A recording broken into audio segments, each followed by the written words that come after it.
1980 Chevy Monza GM H body, produced from 75 through 80, making this the last year of production. Last stop. As the 2.5 liter Pontiac produced 4-cylinder engine known as the Iron Duke. This engine produced 90 horsepower and 135 pound-feet of torque. Very reliable motor, and went into millions of GM cars. This car was an economy car. Didn't have much to offer except basic transportation, and the price reflected that. The trunk is not roomy. While it's deep, it doesn't have height.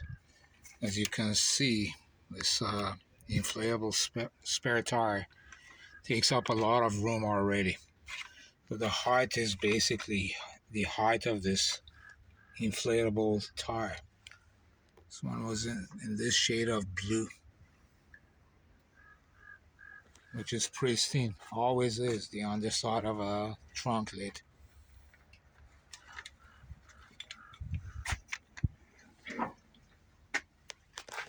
Pretty basic car.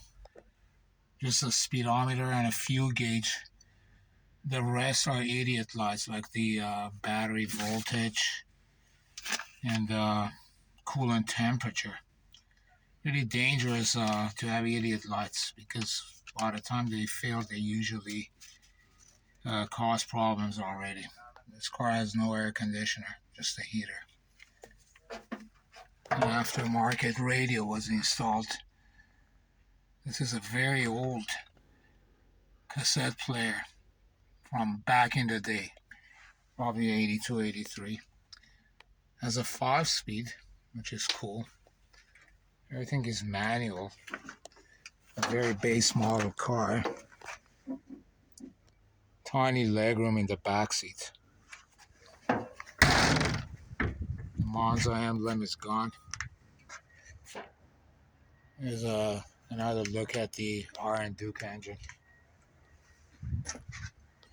But there it is, 1980 Chevy Monza, last stop.